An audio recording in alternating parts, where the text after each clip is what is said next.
Assalamu alaikum wa rahmatullahi wa barakatuhu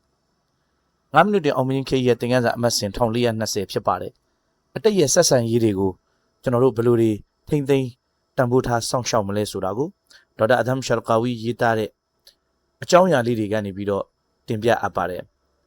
ကိုရမတ်ဆလ္လာလာဟ်အလိုင်းဝါဆလမ်ကအမိန့်ရှိတဲ့ငါဟာအွမ်မီဆူလိုင်းကိုတနာညှာတာမိပါတယ်တဲ့ဒေါက်တာဆလ္လာလာဟ်အလိုင်းဝါဆလမ်ဟာဟာဇတ်အွမ်မီဆူလိုင်းထံကိုမကြာခဏတွားရောက်လေပတ်လေးရှိပါတယ်Hazrat Ummi Sulaim ဆိုတာဟာ Hazrat Anas radiyallahu anhu တခင်ရဲ့မိခင်လည်းဖြစ်ပါတယ်။သူမကများစွာအီဘာဒတ်လုပ်ပြီးတော့ကောင်းမွန်တဲ့အကျင့်ဇာတိတရှင်မဖြစ်တယ်လို့ဆွာဘီယာအမျိုးသမီးတွေထဲမှာအသက်ကြီးပြီးတော့အင်တာမရင့်ကျက်တဲ့အမျိုးသမီးကြီးတဦးလည်းဖြစ်ပါတယ်။အော်တမန်တော်ဆလ္လာလာဟ်အလိုင်းဝါဆလမ်ကသူ့ထံကိုအကြိမ်ကြိမ်တွားရောက်တွေ့ဆုံနေသူ့ကိုဂယုစိုက်တာကိုတပည့်သားချင်းတွေဆွာဘာကြီးတွေကမင်းမြတ်တဲ့အခါမှာ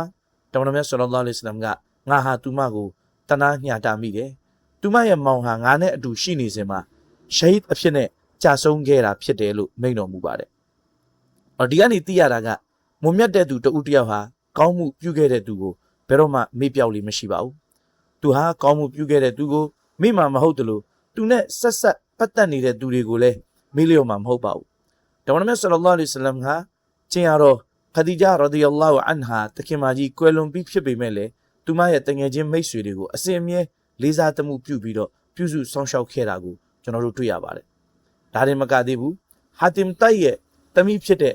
ဆဖာနာကိုလည်းဖန်စီရမိတဲ့တုံမန်းတွေကနေပြန်လွတ်ပေးခဲ့တယ်။အကြောင်းကတော့သူမရဲ့ဖခင်ဟာမွန်မြတ်တဲ့အကျင့်ဇာတိတကောင်းတွေစီကိုဖိတ်ခေါ်နှိုးဆော်ခဲ့တဲ့သူဖြစ်တယ်။အင်တန်ရရောပြီးတော့ဒုက္ခရောက်တဲ့သူတွေကိုကျွေးမွေးခဲ့တဲ့သူဖြစ်တယ်။ဒါကြောင့်သူ့ရဲ့သမီးကိုငါတုံမန်းအဖြစ်နဲ့မဖန်ဆီးထားလို့ဘူးဆိုပြီးတော့ကိုရမတ်ဆလ္လာလာဟ်အလိုင်းဝါဆလမ်ကလွတ်ပေးခဲ့ပါတယ်။ဒါပြင်နော်အီဂျစ်နိုင်ငံ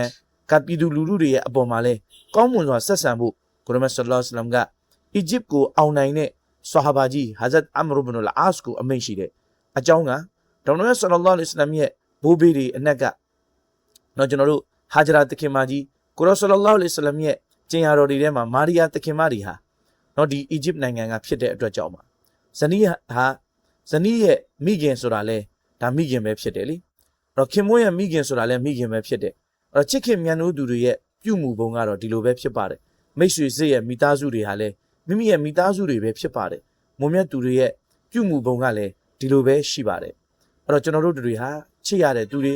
ကျွန်တော်တို့အပေါ်မှာကောင်းမှုပြုဘူးသူတွေနဲ့ဆက်ဆံတဲ့အခါမှာသူတို့တွေကို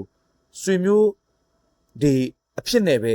ကျွန်တော်တို့ဟာဆိုရင်ဆက်ဆံရမှာဖြစ်ပါတယ်သူတို့ကိုကျွန်တော်တို့စိတ်ငှားတဲ့ပုံစံမျိုးနဲ့ဆက်ဆံလို့မရပါဘူးအဲ့တော့ဒီနေ့ပြောပြခဲ့တဲ့အကြောင်းအရာလေးတွေကနေသင်ခန်းစာလေးတွေကတော့နံပါတ်1ကျေးဇူးတည်တဲ့ခြင်းနဲ့ဂရိတစ္ဆာစောင့်တည်ခြင်းဖြစ်ပါတယ်မွန်မြတ်တဲ့အကျင့်ရှိတဲ့သူတွေဟာမိမိအပေါ်မှာ